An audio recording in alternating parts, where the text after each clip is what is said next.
Have you ever read a book that you had to be like, oh, clutch my pearls? Ooh, this book, this book. Let me just read you the tropes, tags, and content warning before we even begin with the name of the book. Okay, so content warning. It's called Red, by the way, and Red is a menage. So we have two male characters and one female character, and it is a contemporary romance. Two males. One is openly bisexual, the other is teetering on that point, and then you have the woman. The story starts out with a young lady named True. True is getting over the hurt and the grief of her sister, her twin sister, who has committed suicide. And she did that because she had a terminal illness and she didn't want her family to see her in the space where she was a shell of herself. So she decided to end her life. Her sister has been in grief for a year. She's coming out of it. She wants to go to see her grandmother. So she goes to her grandmother's house, which is in a fictional town in North Carolina.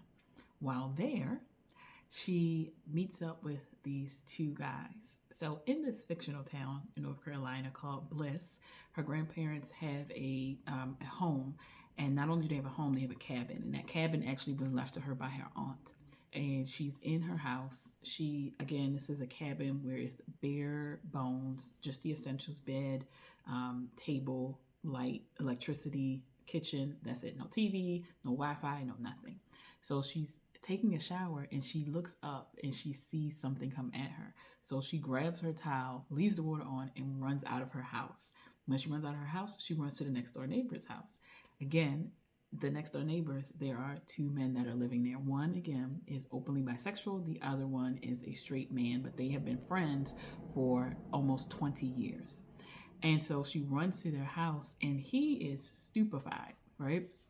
The guy's name is Noah. So Noah is at the kitchen sink trying to get the food ready for his friend, who is his best friend, who he lives with, and he sees this person just streaking across his yard. So he's like, what the fuck? So he goes to the door, he sees her, invites her in, and then is captured by her because he is just like, where did you come from? You're beautiful. Again, he is a bisexual man, so he is attracted to her. And what was interesting about the story is that his partner, who will be his partner, named Grayson, saw her previously. He saw her at one of their only watering holes in the town, and he was enamored by her because she was dancing by herself to a Sade song, but she had a tear coming down her face. And when he finally got the nerve to go up and talk to her, she disappeared. So he has this vision of her in his mind of who she is. And he didn't talk to her, but now she's at his house. He doesn't know that. So Noah is, again, his roommate, best friend, 20 years. And Noah helps her, gives her clothes, and is like, let me go see what it is in your house, because she thinks it's a bat. It was not a bat, it was a bird. And so they start this, they start talking, having conversation about her coming up and living there for a minute. He invites her to dinner. And then Grayson comes home. Grayson is struck. He is like, oh, okay, because he wasn't expecting to see her again. And when he saw her, it came off as cold and angry. So True, being who she is, just assumed that they were a couple. And when Noah walks her home, again, she lives not that far away from them, within walking distance. She's like, well, I don't think that your boyfriend likes me, so I know you invited me for dinner, but don't worry about it. Thank you. And he's like, oh, no, we're not dating. That's just my friend. We live together, but he is my friend. And so she's like, well, okay. And what ends up happening is, ooh, y'all, my wig coming. My wig showing. Hold on, y'all. Let me, intermission. Okay. So what ends up happening is they start to have a relationship because they like each other and she feels safe with him. So she sees him and she knows he's an attractive man, but she thinks that Grayson is a little bit more attractive. But again, because she is there to grieve, she's there to write a novel as well. She's a romance writer. She doesn't put much stock in them getting to the point where they get to, be as something other than just friends. She comes to dinner. She finally comes to dinner, and they have a conversation, and they start to get to know each other, and she starts to get to know them. What ends up happening is Grayson and Noah start to really like her and like her a lot. But they don't want to move too fast because Grayson is like, I don't know if I can truly be in a relationship with someone because I have a lot of things going on. And then you have Noah, who actually moved in with Grayson maybe 6 years ago because of a relationship that broke up. And then he has problems with his family, a lot of trauma with his family, with his parents, who are horrible people. And that comes up in the story as well.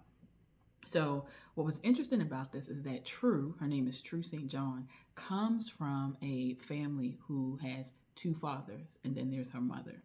So their story was the fathers were together and they wanted to have a child, and they knew True's mother. And so they asked her if she would be willing to have their child. And then they came together because they started to love each other. So she has two daddies, as she calls them. She calls one daddy and then one dad. And then she has her mother. And so they have been, taking care of her because of their loss of the daughter, but also they want to make sure that she is okay because this is their only child. So they're checking in on her, saying things, and she's trying to navigate the space of now liking both of these men, but she doesn't know how to, or what to say, or what to do, because they're totally two different dynamics when it comes to their personalities and characteristics. So you have Noah, who wears his heart on his sleeve, who is a little bit more submissive, and then you have Grayson. Grayson is like the big bad wolf. He is very to the point. He wants to make sure that she's listening, that he's taking care of her, but he also is like, don't fuck with me because I will fold you up like a biscuit. That doesn't even make sense, like a pretzel. And so she is at this point where she's like, I want to have a relationship with somebody, or even if it's just a sexual relationship, and I can't have it with these two men because I want them to be my friends. We have dinner every night. I would feel really weird if I did this. And neither one of them have made it known that they want to be with her in that way. So Grayson has been watching her, trying to do little things for her, but nothing too big, right? Because he still doesn't know how he wants to navigate this space. And then he also starts to have feelings for his roommate, who is his very best friend. What I love in the book is that when Grayson starts to have these feelings for Noah, he calls his dad, and his dad walks him through the process of understanding where these feelings are coming from. And he doesn't put him in a space where he feels shamed for those feelings. Whereas Noah's family is horrible. His dad is a nasty SOB, and his mom falls right along with him. And so their relationship, and watching Grayson's relationship with his family, was interesting and a very heartfelt dynamic to show why people need to have relationships with people who are not their family, but who are their chosen family. And in the book, you see that. So again, Noah and Grayson are really like at the point where they are starting to love and really feel True because she's with them all the time. And even so much where they will drive her into town. Noah will drive her into town to go to a bookstore and then come back and pick her up. Or she'll have Grayson go into town if he's off and pick her up and bring her back. That's the type of dynamic. They don't want her to have to worry about anything. And so what ends up happening is, because no one is saying anything, she decides that she's going to go out. And so she goes out with this guy. It was the worst date ever. And while she's at that date, Grayson comes in. Now, Grayson, as I said, is like the big bad wolf, right? He exudes this really masculine, strong energy.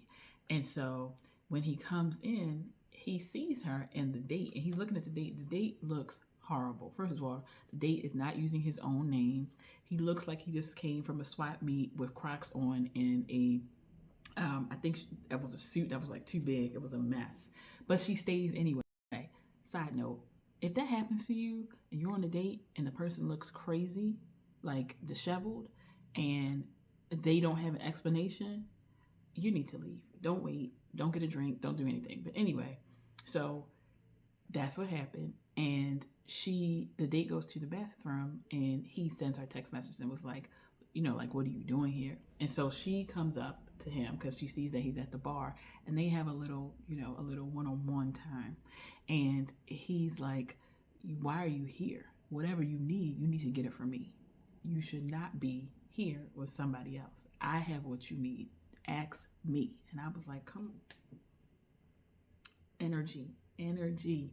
So from there, they have their little moment near the bathrooms, and she comes back, and the date is like, oh, so it's who's this? She's like, oh, this is my friend, and he's like, yeah, I'm your friend, like that. Like he's exuding that energy, and so because of that, as men do, they want to show off for other men. The date decides that he's like, oh, order what you want, but he told her previously, oh, only order from this side of the menu.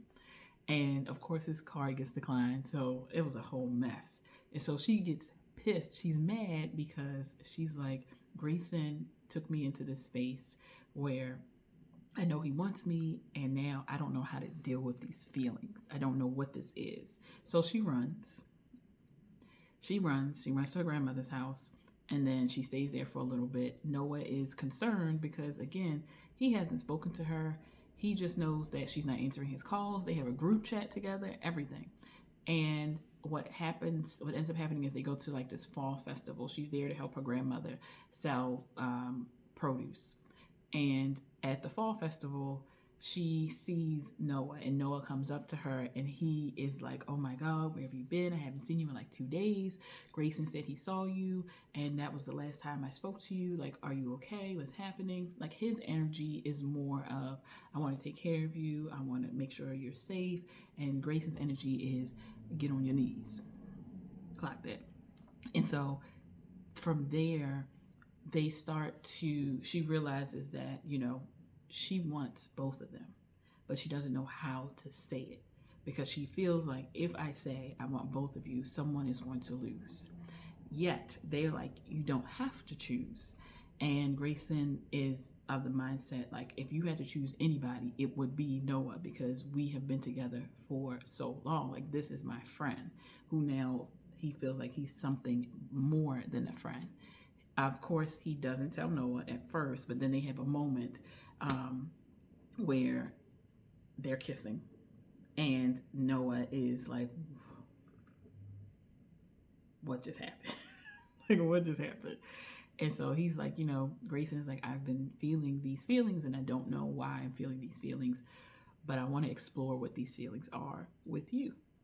And that starts off like this chain reaction where they are now all living together. They are now all taking care of each other. They are now in this space where they having some heavy moments together. I really love this book for a few reasons. The author's name is Shone. She has another book where it's the same thing. And I like these books, and it's the same dynamic, except actually, no, that one was like 3 men and 1 woman. But it was based loosely on like Goldilocks and the 3 Bears.